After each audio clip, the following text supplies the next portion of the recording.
ஹல்லேலூயா, ஹல்லேலூயா. நல்ல சத்தத்தை உயர்த்தி ஹல்லேலூயா, ஆமென். கர்த்தர் நல்லவர். இந்த மாலை நேரத்தில் நம்ம இந்த எண்ணெயை குறித்து நம்ம இன்னைக்கு கொஞ்சம் தியானம் பண்ணுவோம். ஹல்லேலூயா. எண்ணெய். இந்த பஞ்ச காலத்திலே விதவையினுடைய வீட்டில் என்ன இருந்தது தெரியுமா? எண்ணெயும் கொஞ்சம் அப்ப மாவும் இருந்தது. என்ன இருந்தது? எண்ணெயும் மாவும் இருந்தது.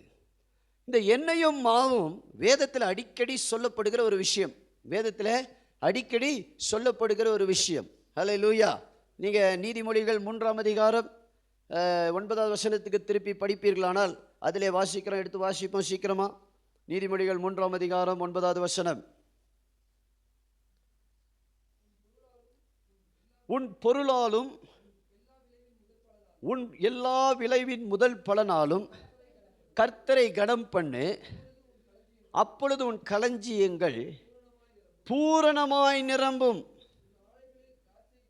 உன் ஆலயங்களில் திராட்சை ரசம் புரண்டு ஓடும். உன் ஆலயங்களில், அப்புறம் மாப்பி செய்கிற தொட்டி அது இல்லையா, ஆலயங்களில் என்ன ஓடும்? திராட்சை ரசம் புரண்டு ஓடும் என்று சொல்லப்பட்டிருக்கிறது. அல்லேலூயா, ஆமென். அங்கே என்ன சொல்லப்பட்டிருக்கிறது? முதல் பலனை கர்த்தருடைய ஆலயத்திற்கு கொண்டு வா என்று சொல்லப்பட்டிருக்கிறது. எதை கொண்டு வரணும்? முதல் பலன். இங்கே எலியா அந்த சகோதரியை பார்த்து, அந்த விதவையை பார்த்து சொல்றாரு. அவள் சொல்லுகிறார், என்னிடத்தில் கொஞ்சம் மாவும் கொஞ்சம் எண்ணெயும் அல்லாமல் வேறு ஒன்றும் இல்லை. அதை வைத்து நாங்கள் என்ன பண்ண போறோம்? சுட்டு சாப்பிட்டு சாக போகிறோம். ஹல்லேலூயா, ஆமென். சாக போகிறவனையும் கர்த்தர் உயிர்ப்பிக்கிறவராக இருக்கிறார். ஹல்லேலூயா. இன்னைக்கு மாலை நேரத்தில் இயேசுவின் நாமத்திலே சொல்கிறேன், உங்க வாழ்க்கையில எதெல்லாம் மரித்திருக்கிறதோ இன்னைக்கு தேவனுடைய வார்த்தையின்படி நீங்கள் செய்யும் பொழுது உங்கள் வாழ்க்கை திரும்பவும் எடுத்து நிறுத்தப்படும், எடுத்து கட்டப்படும். தேவனுடைய வார்த்தையின்படி நீங்கள் செய்யும் பொழுது நீங்கள் சாக மாட்டீர்கள், நீங்கள் பிழைத்திருப்பீர்கள். ஹல்லேலூயா. என்ன செய்வோம்? நம்ம சாவதில்லை, நான் பிழைத்திருப்பேன். ஆமென். எப்போ நான் பிழைத்திருப்பேன் தெரியுமா? முதல்ல கர்த்தருடைய வார்த்தையின்படி நான் செய்யும் பொழுது நான் சாக மாட்டேன், நான் பிழைத்திருப்பேன். ஹல்லேலூயா. ஆண்டவருடைய வார்த்தை நம்மை பிழைக்க வைக்கும்படியாய் அனுப்பப்படுகிறது. ஆண்டவருடைய வார்த்தை நம்மை வாழ வைக்கும்படியாய் அனுப்பப்படுகிறது. ஆண்டவருடைய வார்த்தை நம்மை ஆசீர்வதிக்கும்படியாய் அனுப்பப்படுகிறது. ஆண்டவருடைய வசனம் நம்முடைய ஆலயங்களில் திராட்சரசமும் மாப்பி செய்கிற தொட்டிகளில் மாவும் எண்ணெயும் குறையாமல் இருப்பதற்காக நமக்காக அனுப்பப்படுகிறது தான் கர்த்தருடைய வார்த்தை. ஹல்லேலூயா, ஆமென். எலியா இங்க சொல்றாரு, என் வார்த்தையின்படி செய், பயப்படாதே. என்ன சொல்றாரு? என் வார்த்தையின்படி செய், பயப்படாதே என்று யாரை பார்த்து சொல்றாரு? விதவையை பார்த்து சொல்லுகிறார். இங்கே தேசத்தில் ஒரு மிகப்பெரிய பஞ்சம். 3.5 வருடம் மழை பெய்யாது என்று சொல்லிவிட்டு எலியா ஆகாபுக்கு தப்பி எங்க வந்து விடுகிறான்? தேவனுடைய வார்த்தையின்படி கேரி தாற்றண்டைக்கு வந்து கேரி தாற்றண்டையில் ஒளிந்து கொள்ளுகிறான். அங்கே கர்த்தர் அவனை போஷிக்கும்படியாக தேவன் ஒரு காகத்தை அனுப்புகிறார். யார் அனுப்புகிறார்? கர்த்தர் காகத்தை அனுப்புகிறார். அந்த காகம் அவனுக்கு காலையிலும் மாலையிலும் இறைச்சியும் அப்பத்தையும் என்ன செய்கிறது? கொண்டு வருகிறது. பின்பு அந்த கேரித் ஆற்று நீர் வற்றி போன பிறகு தேவன் அந்த எலியாவை போஷிக்கும்படியாக ராஜ அரண்மனைக்கு கர்த்தர் அனுப்பாமல் சீதோனுக்கு அடுத்த சாரிபாத்து ஊரில் இருக்கிற ஒரு விதவையினிடத்திலே கர்த்தர் அனுப்புகிறார். ஹல்லேலூயா. ஆண்டவர் தீர்க்கதரிசியை எங்க அனுப்புகிறார்? ஒரு விதவையினிடத்திற்கு அனுப்புகிறார். சீதோனின் ராஜாவுக்கு நேராக கர்த்தர் எலியாவை அனுப்பவில்லை. ஆகாப் ராஜாவுக்கு நேராக கர்த்தர் எலியாவை அனுப்பவில்லை. பெலிஸ்தியர் ராஜ்யம் அரண்மனையில் போய் நீ பிழைத்துக்கொள் என்று கர்த்தர் சொல்லவில்லை. கர்த்தர், ஆமென், ஹல்லேலூயா, எலியாவை பார்த்து சொல்லுகிறார், சீதோனுக்கு அடுத்த சாரிபாத் விதவையின் இடத்திலே நீ போ, அங்கே உன்னை பராமரிக்கும்படியாக நான் உன்னை பராமரிக்கும்படியாக உனக்கு ஒரு விதவையை கட்டளையிட்டிருக்கிறேன் என்று ஆண்டவர் சொன்னார். ஹல்லேலூயா. தேவன் செய்கிற காரியங்கள் எண்ணி முடியாதவைகள், அவைகள் ஆராய்ந்து அறிய முடியாதவைகள் தேவனுடைய வார்த்தைகள். ஹல்லேலூயா, ஆமென். அநேக நேரத்தில் தேவனுடைய வழிகளை நீங்கள் புரிந்து கொள்ள முயற்சி செய்ய முடியாது. ஹல்லேலூயா. தேவனுடைய வழிகள் நம்முடைய வழிகளை பார்க்கலும் மேலானவைகள், தேவனுடைய நினைவுகள் நம்முடைய நினைவுகளை பார்க்கலும் மேலானவைகள் என்று வசனத்திலே நாம் வாசிக்கிறோம். ஏசாயா 55 நாம் வாசிக்கிறோம். அல்லேலூயா.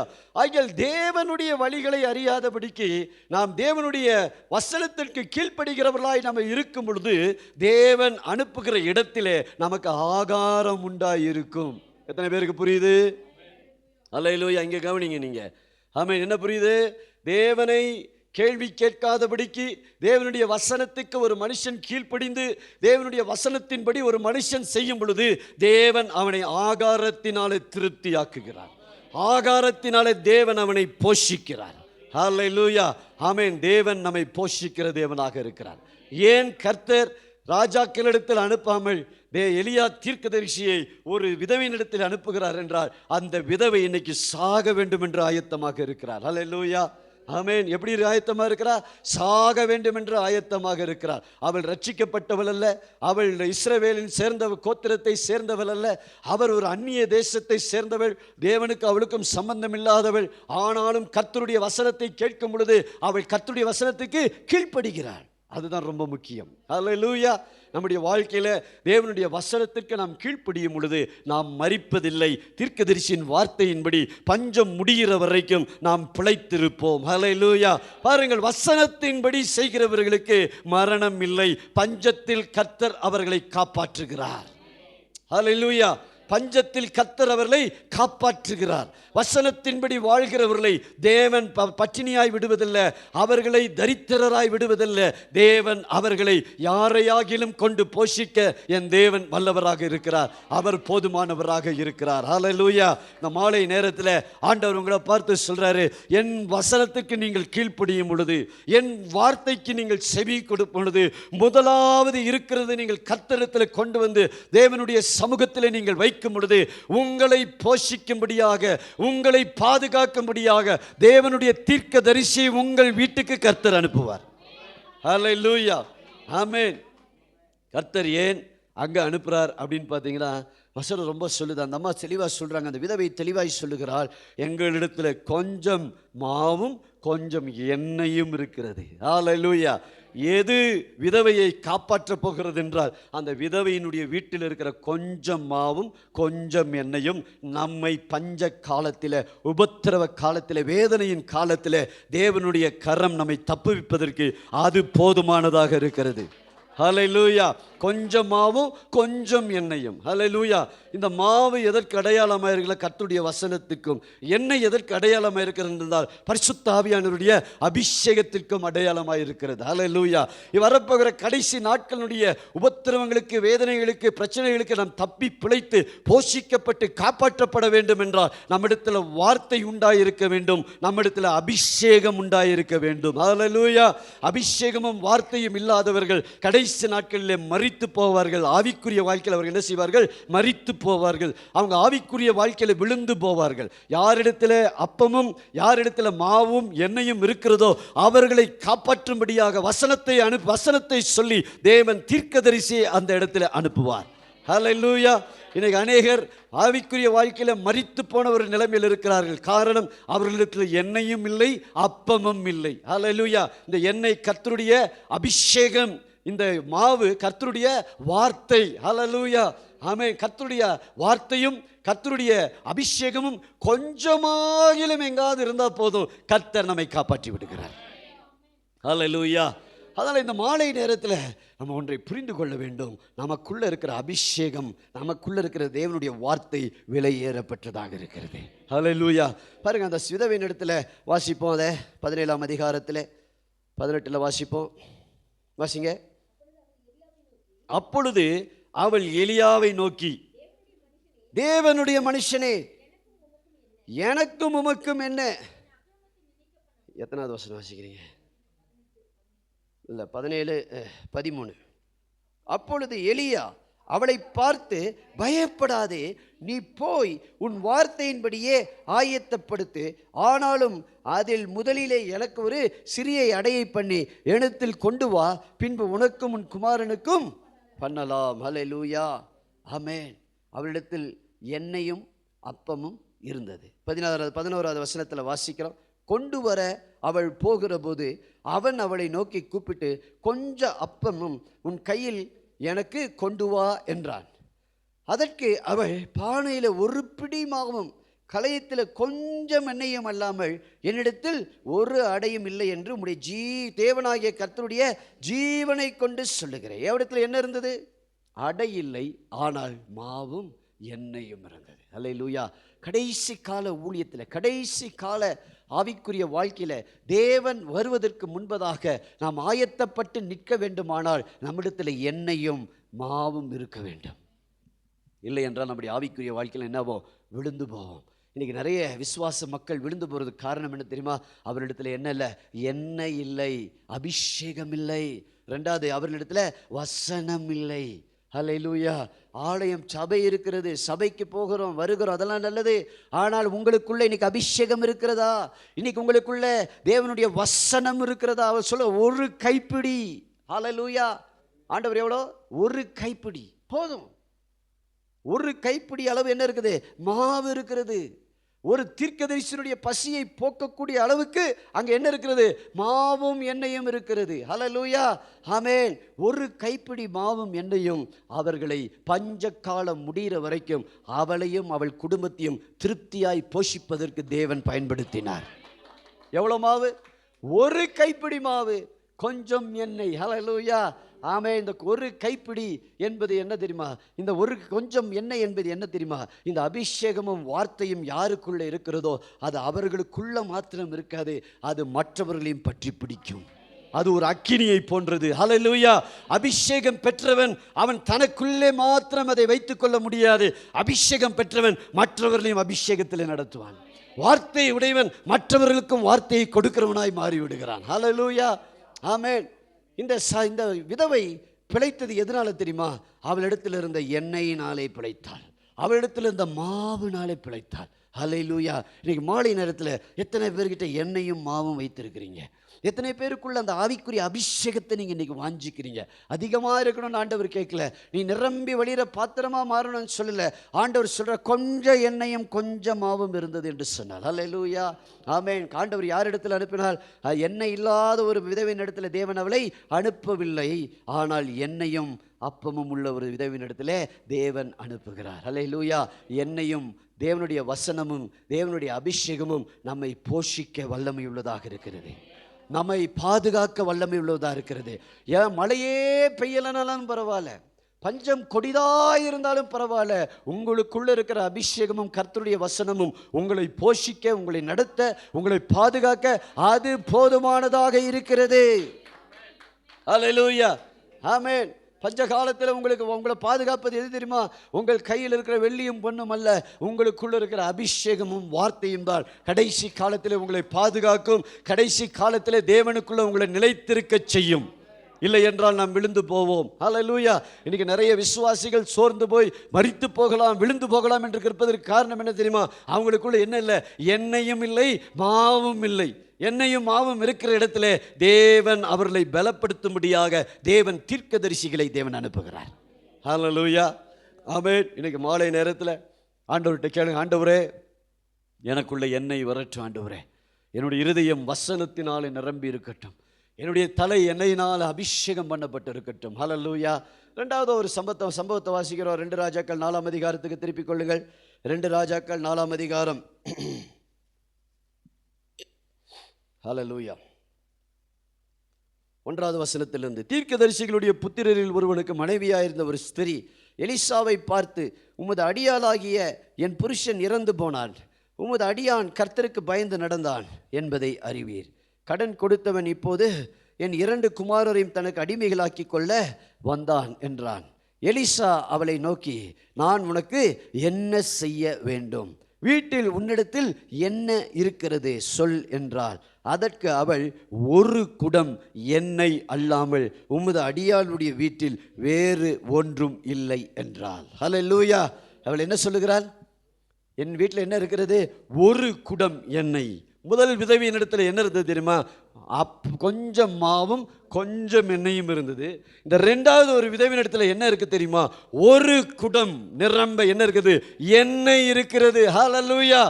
எண்ணெய் இருக்கிறது, ஆனால் இவள் எப்படி இருக்கிறார்? கடன்காரியா இருக்கிறார். இவளுடைய கணவன் மரித்து போனான். கணவன் மரித்து போனதினாலே இவளுக்கு கடன் உண்டானது. இப்பொழுது அந்த பிள்ளைகளையும் எடுத்துக்கொண்டு போவதற்காக மனிதர்கள் வரும் பொழுது இவள் நேர யாரிடத்தில் வருகிறார்? தீர்க்கதரிசியின் இடத்தில் வருகிறார். அல்லேலூயா. தீர்க்கதரிசி போய் கேட்கிறாரு, உனக்கு உதவி செய்யும்படியாய் உன்னிடத்தில் என்ன இருக்கிறது? அல்லேலூயா. பாருங்க, தேவன் யாரிடத்துல வார்த்தையை அனுப்புகிறார், யாரிடத்துல தீர்க்கதரிசிகளை அனுப்புகிறார் என்றால் எண்ணெய் இருக்கிறவர்களிடத்துல தேவன் தீர்க்கதரிசிகளை அனுப்புகிறார். அல்லேலூயா.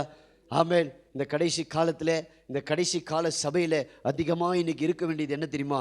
ஒரு குடம் எண்ணெய் இருக்க வேண்டியது அவசியம். அல்லேலூயா. என்ன இருக்கணும்? நம்மள்கிட்ட எண்ணெய் இருக்க வேண்டும். பானை நிறைய என்ன இருக்கணும்? எண்ணெய் இருக்கணும், அபிஷேகம் இருக்கணும். அபிஷேகம் என்ன செய்து தெரியுமா?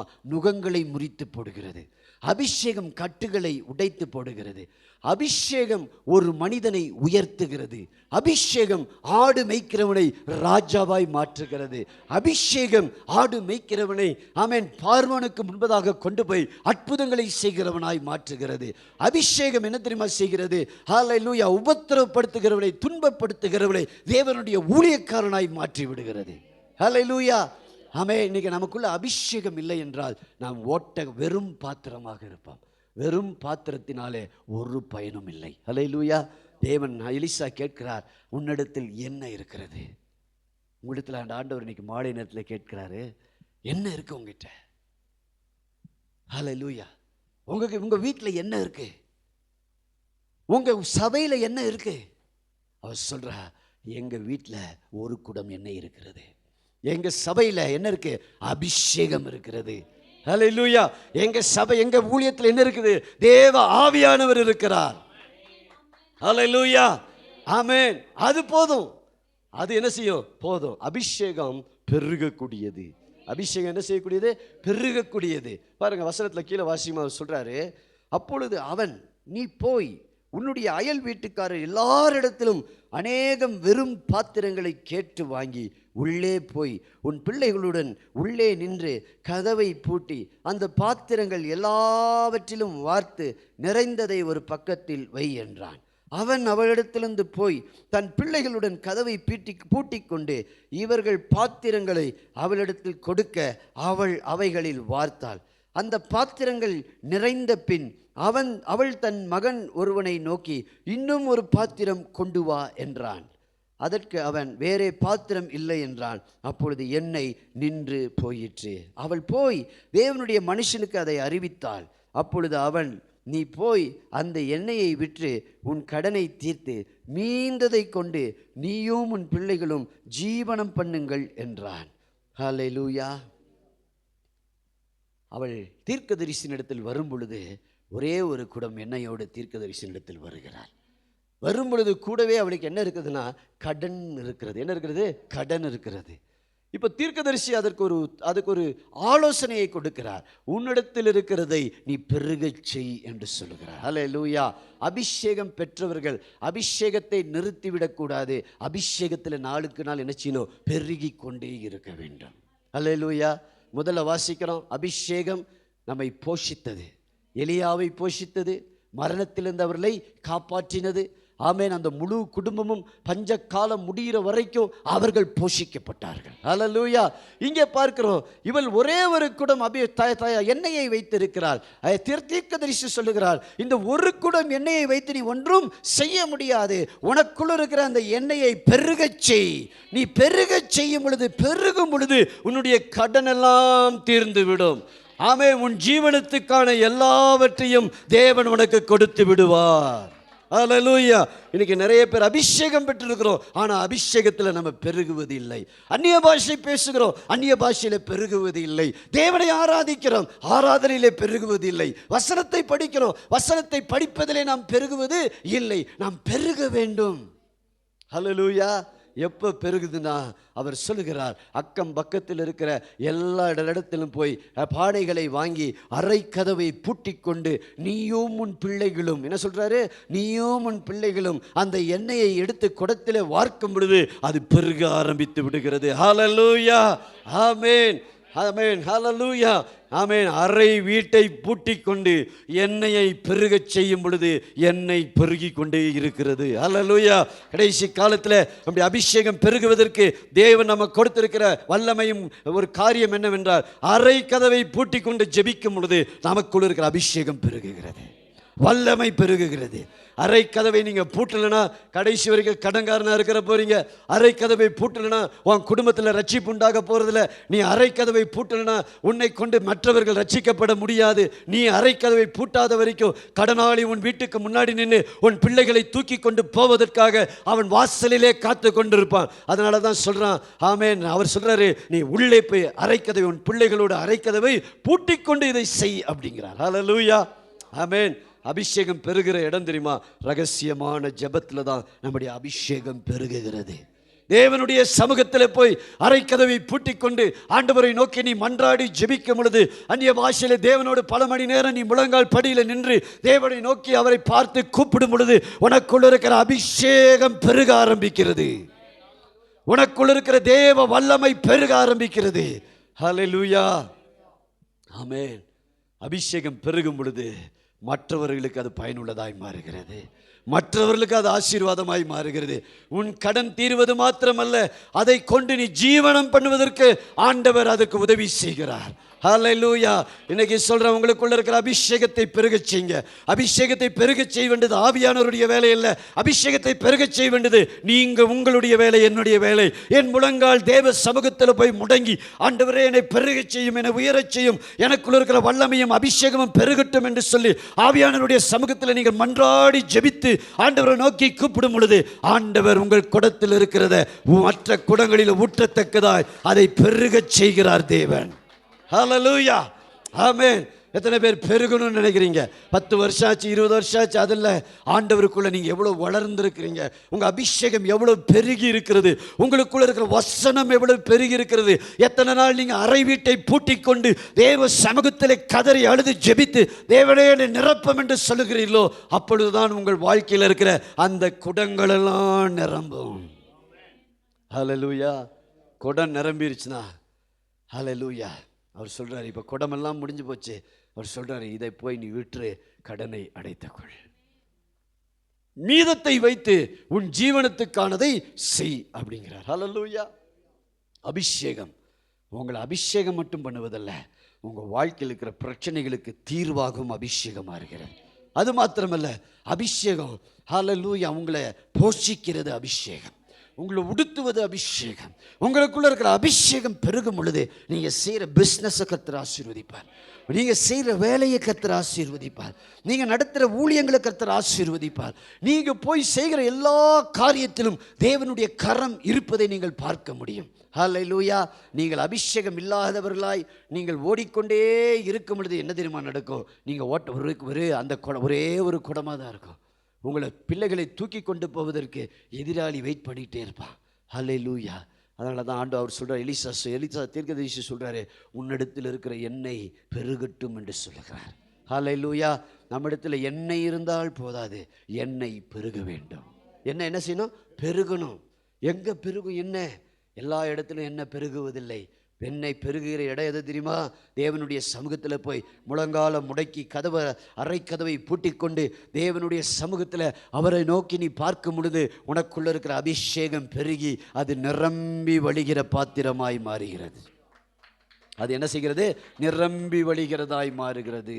ஹல்லேலூயா, ஆமென். சில ஞாயிற்றுக்கிழமை ஆராதனைக்கு வரும்பொழுது தான் பைபிளே தொடரும். சில ஞாயிற்றுக்கிழமை ஆராதனைக்கு வர்ற அன்றைக்கி தான் ஜெபமே பண்ணுறோம். சில ஞாயிற்றுக்கிழமை ஆராதனையில் வந்து தான் இங்கே வசனத்தையே கேட்குறோம். மற்ற நாட்கள் நம்ம எதையுமே செய்யறதில்லை. அப்படின்னா நீ ஒரே ஒரு குடம் எண்ணெய் இருக்குது உனக்குள்ள. அந்த வர்ற அன்றைக்கி உனக்கு ஒரு இடம், ஒரு குடம் எண்ணெய் இருக்குது. அதை வைத்து உன் கடனை நீ தீர்க்க முடியாது. ஹல்லேலூயா. எண்ணெய் பெருக வேண்டும். எண்ணெய் இருந்தால் பார்த்தா முதல்ல சொன்னார், முதல்ல எண்ணெயை எங்கே கொண்டு வரணும்? அப்பத்தை சுட்டு ஊழியத்துக்கு கொண்டு வரணும், தேவனுடைய மனுஷனுக்கு கொண்டு வரணும். ரெண்டாவது எலிசா சொல்கிறாரு, உனக்குள்ளே இருக்கிற எண்ணெய் என்ன செய்யட்டும்? பெருகட்டும். எங்கே பெருகட்டும்? ரகசியமாக பெருகட்டும். ரகசியமாக பெருகிறத ஆண்டவர் வெளிப்படையாக கொண்டு வந்து உங்களை ஆசீர்வதிப்பார். ஹல்லேலூயா. ரகசியமா செய்யப்படாத ஜெபம் பப்ளிக்கா உங்களுக்கு எந்த ஆசீர்வாதத்தையும் என்ன செய்யாது, கொண்டு வராது. இங்க வந்து நீங்க கையை தட்டுறதுனாலயோ கூச்சல் போடுறதுனாலயோ எல்லாம் கத்துறதுனாலயோ அல்ல, நீங்கள் தனியா இருக்கும் பொழுது தேவ சமூகத்தில் எவ்வளவு காத்திருந்து நீங்கள் ஜெபிக்கிறீர்களோ அவ்வளவாய் உங்களுக்குள்ள இருக்கிற அபிஷேகம் பெருகுகிறது. ஹல்லேலூயா, ஹல்லேலூயா. மூன்றாவது ஒரு காரியத்தை பார்த்து நம்ம முடிப்போம். மத்தேயு 25ஆம் அதிகாரத்துக்கு திருப்புங்கள். மத்தேயு 25ஆம் அதிகாரம். ஹல்லேலூயா. முதல் விதவை, அவளுக்குள்ள எண்ணெய் இருந்தது, அவள் உயிர் பிழைத்து கொண்டாள். ஹல்லேலூயா, ஆமென். இரண்டாவது விதவைக்குள்ள ஒரு குடம் எண்ணெய் இருந்தது, அவள் கடனை தீர்த்து அவள் வாழ்க்கைக்கு தேவையான ஆசீர்வாதத்தை என்ன செய்தா, பெற்றுக்கொண்டாள். ஹல்லேலூயா. அபிஷேகத்தினுடைய முதல் படி என்ன தெரியுமா, உங்களை போஷிக்கும். அபிஷேகத்தினுடைய இரண்டாவது படி என்ன தெரியுமா, உங்களை ஆசீர்வதிக்கும். ஹல்லேலூயா. போஷிக்கிறது வேற, ஆசீர்வதிக்கிறது வேற. ஹல்லேலூயா. நீங்க போஷிக்கப்படுவீங்க முதல் படியில, ஆனா இரண்டாவது படியில எப்படி இருப்பீங்க தெரியுமா, ஆசீர்வதிக்கப்படுவீர்கள். உங்களுக்குள்ள இருக்கிற குடத்தில் இருக்கிற எண்ணெய் மற்ற குடங்களையும் நிரப்பத்தக்கதாக அது என்ன செய்யும், பெருகி கொண்டே இருக்கும். அது எங்க தெரியுமா பெருகும், ரகசியமான இடத்துல, அறை வீட்டுக்குள்ள, பூட்டி கொண்டிருக்கிற அறை வீட்டுக்குள்ள தேவ சமூகத்தில் ஒரு முழங்கால் படிட்டு தேவனை நோக்கி ஜெபிக்கும் பொழுது அபிஷேகம் பெருகுகிற இடம் அதுதான். ஹல்லேலூயா.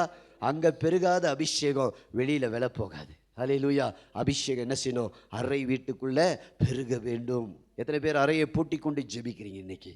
அப்படின்னா அறையை பூட்டி கொண்டு ஜெபிக்கிறதுனா என்ன தெரியுமா, ஏதோ கதவை சாத்திட்டு ஜெபிக்கிறது மாத்திரம் கிடையாது. நம்முடைய மன அறையை பூட்டி கொண்டு சிந்தனைகளை, எண்ணங்களை எல்லாம் தெளிவுபடுத்தி, ஃபோனெல்லாம் தூக்கி ஒரு மூலையில் வச்சுட்டு, எல்லா டிஸ்ட்ராக்ஷனை, தடையாக இருக்கிற எல்லா காரியத்தையும் ஒதுக்கி வச்சுட்டு தேவனுக்கென்று ஒரு நேரத்தை கொடுத்து தேவ சமூகத்தில் காத்திருந்து ஜெபிக்கும் பொழுது நமக்குள்ள இருக்கிற அபிஷேகம் பெருகுகிறது.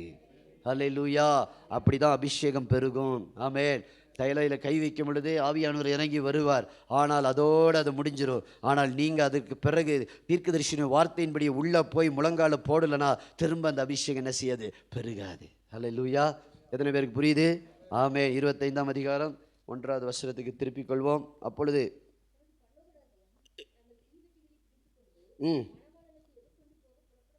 புறப்பட்ட 10 கன்னிகைகளுக்கு ஒப்பாய் இருக்கும்.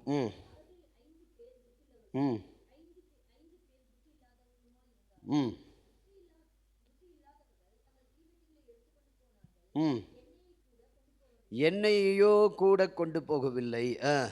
புத்தி உள்ளவர்கள் தங்கள் தீவட்டிகளோடு கூட தங்கள் பாத்திரங்களில் எண்ணெயையும் கொண்டு போனார்கள். ஹல்லேலூயா. இங்கே 2 பேருக்கு வித்தியாசம் என்ன? 10 கன்னிகைகள் மணவாளனை சந்திக்க ஆயத்தப்பட்டு கொண்டிருக்கிறார்கள், தீவட்டிகளை பிடித்து கொண்டிருக்கிறார்கள். ஒரு செட் ஆஃப் 5 கன்னிகைகள் என்ன பண்ணாங்க, தீவட்டியை மாத்திரம் எடுத்துட்டு போனாங்க. என்ன எடுத்துட்டு போனாங்க? தீவட்டியை மாத்திரம் எடுத்துட்டு போனாங்க. இன்னொரு 5 கன்னிகைகள் தீவட்டியும் எடுத்துட்டு போனாங்க, கூட எண்ணெயையும் கொண்டு போகிறார்கள். ஹல்லேலூயா. ஆமென். நீங்கள் மணவாளனை சந்திக்க ஆயத்தப்பட வேண்டும் என்றால் வெறும் தீவட்டியை பிடித்து கொண்டு போனால் பத்தாது. தீவட்டி கொஞ்ச நேரத்தில் என்ன ஆயிரும், ஆமென், அணைந்து போய்விடும். ஹல்லேலூயா. தீவட்டி எரிய வேண்டும் என்றால் அதற்குள்ளே எண்ணெய் ஊற்றப்பட வேண்டும். எண்ணெய் ஊற்றப்படவில்லை என்றால் நெருப்பு என்னாயிரும், அவிந்து போய்விடும். ஹல்லேலூயா. அதனால தான் பவுல் தெசலோனிக்கருக்கு எழுதும்போது சொல்றாரு, உங்களுக்கு முத்திரை மீட்கப்படும் நாளுக்கென்று முத்திரையாய் பெற்ற பரிசுத்த ஆவியானவரை துக்கப்படுத்தாதிருங்கள். தேவன் உங்களுக்கு உள்ள கொடுத்திருக்கிற ஆவியானவரை அனலும் இல்லாம குளிரும் இல்லாம போயிடாதீங்க. உங்களுடைய ஆவியை அவித்து போடாதீங்க. ஏன் அவித்து போடப்படுகிறோம்? அபிஷேகம் உள்ள இல்லை, எண்ணெய் இல்லை. ஹல்லேலூயா. அபிஷேகத்தில் நீங்க பெருகணும்னா உங்களுக்குள்ள என்ன வேணும்?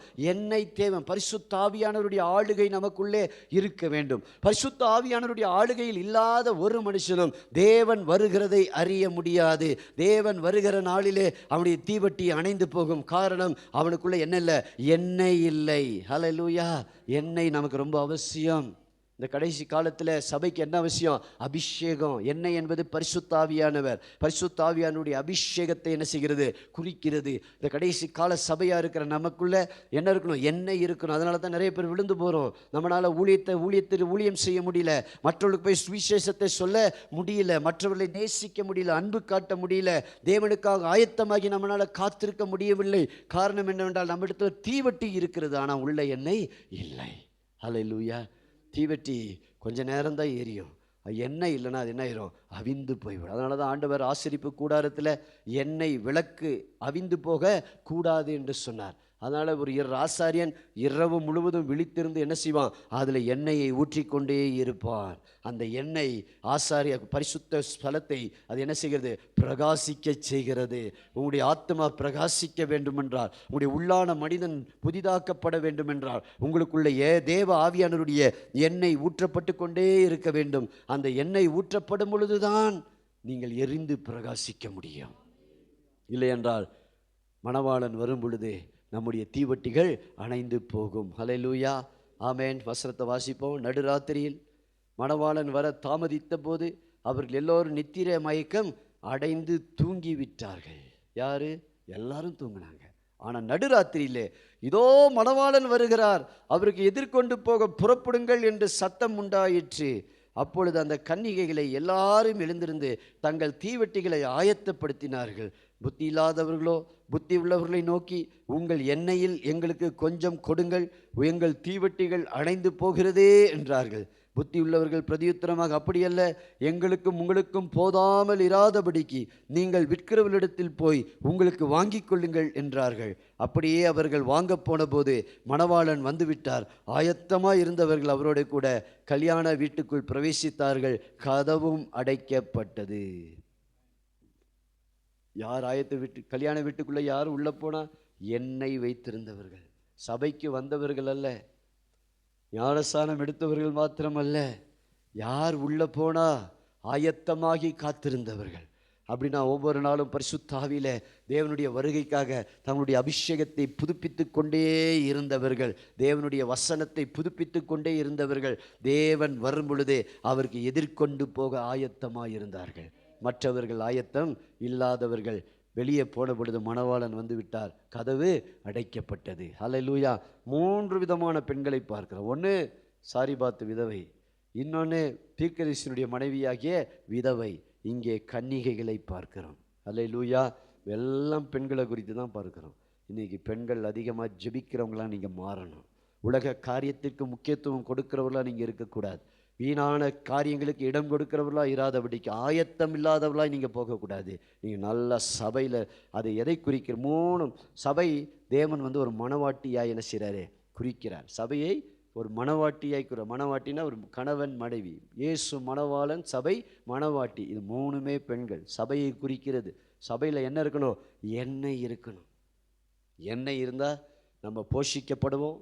எண்ணெய் இருந்தால் நம்ம ஆசீர்வதிக்கப்படலாம், நம்ம ஜீவிக்கலாம், நம்ம மற்றவர்களையும் ஆசீர்வதிக்கலாம். அதே போல் எண்ணெய் இருந்தால் தான் கடைசி காலத்தில் மணவாட்டியாக நம்ம ஆயத்தமாகி தேவனை சந்திக்க நம்ம ரெடியாக இருக்க முடியும். எண்ணெய் இல்லைன்னா நம்ம ஆயத்தமாகி கிறிஸ்து வரும் பொழுது அவருக்கு எதிர்கொண்டு போக முடியாமல் போய்விடும். ஹல்லேலூயா. அதனால் இந்த கடைசி காலத்தில் தேவன் நமக்கு ஒரு எச்சரிப்பாக கொடுக்குற வார்த்தை என்ன தெரியுமா? எண்ணெயை உடையவர்களாக இருங்கள், ஆவியை உடையவர்களாக இருங்கள், அபிஷேகத்தை உடையவர்களாக இருங்கள். ஹல்லேலூயா. அபிஷேகம் நுகங்களை முறித்து போடும். அபிஷேகம் இல்லைன்னா நீங்கள் உங்கள் மேலே பிசாசு நுகத்தை சுமத்தி விடுவான், நீங்கள் கட்டப்பட்டு போய் விடுவீர்கள். பவுலும் சீலாவும் பாடி துதிக்கும் பொழுது சிறைச்சாலையின் கதவுகளெல்லாம் என்ன செஞ்சது? அசைந்தது. ஏன் அசைந்தது தெரியுமா?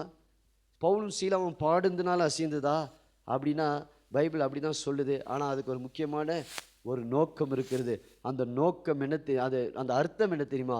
பவுலும் சீலாவும் அபிஷேகம் பண்ணப்பட்டவர்கள், 2 பேரும் பரிசுத்தாவினாலே நிரப்பப்பட்டவர்கள். பரிசுத்தாவினாலே நிரப்பப்பட்டவர்கள் எங்கே கர்த்தரை துதித்து பாடி அவரை உயர்த்துகிறார்களோ அங்கே கட்டுகள் அவிழ்ந்து போகும்.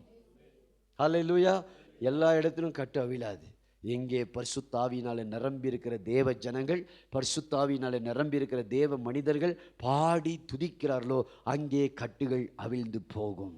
ஹல்லேலூயா. அநேகருடைய வாழ்க்கையில் கட்டுகள் அவிழ்ந்து போகாததுக்கு காரணம் என்ன தெரியுமா? நமக்குள்ள என்னல்ல, கட்டுகளை உடைக்கக்கூடிய அபிஷேகம் இல்லை. வெறும் உதடுகளால் பாடுகிறோம். வெறும் என்ன சொல்றது, ஒரு ஆவி இல்லாமல் அபிஷேகம் இல்லாமல் நம்ம வாழ்ந்து கொண்டிருக்கிறோம். அது வெறுமையான ஒரு கிறிஸ்தவ வாழ்க்கை. ஆவியானவர் இல்லாதபடிக்கு நாம் ஓட கூடாது. அல்லேலூயா.